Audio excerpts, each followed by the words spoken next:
Follow করতে হয়। সেই রুলসটা কি, যে অ্যাক্টিভ ভয়েসকে মানে অ্যাক্টিভ এ ভয়েসকে, এভি মানে অ্যাক্টিভ ভয়েস, ঠিক আছে, অ্যাক্টিভ ভয়েসকে প্যাসিভ ভয়েসে, প্যাসিভ পিভি মানে প্যাসিভ ভয়েস, ঠিক আছে। তাহলে প্যাসিভ ভয়েসে করতে গেলে কি করতে হয়, সাবজেক্টকে মানে অ্যাক্টিভ ভয়েসের সাবজেক্টকে, অ্যাক্টিভ ভয়েসের সাবজেক্টকে প্যাসিভ ভয়েসে পি ভয়েসে কি করতে হয়, অবজেক্ট করতে হয়, অবজেক্ট করতে হয়, ঠিক আছে। 2 নাম্বার আবার প্যাসিভ ভয়েসে, প্যাসিভ ভয়েসে এভি কি করতে হয়, অবজেক্টকে কি করতে হবে, পিভিতে সাবজেক্ট করতে হবে।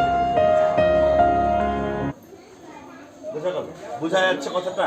স্যার অ্যাক্টিভ ভয়েস থেকে যখন প্যাসিভ ভয়েসে করব, সাবজেক্টকে কি করব, প্যাসিভ ভয়েসে অবজেক্ট করব। অ্যাক্টিভ ভয়েসে সাবজেক্টকে প্যাসিভ ভয়েসে অবজেক্ট করব। আর প্যাসিভ ভয়েস থেকে যখন অ্যাক্টিভ ভয়েস মানে পিভি থেকে এভি যখন করতে যাবো, ওই অবজেক্টটাকে মানে অবজেক্টটাকে আমি কি করব, সাবজেক্ট করব। মানে আমি যদি লিখি যে আই ডু দা সাম, তাহলে এটা আমার সাবজেক্ট, এটা হচ্ছে V1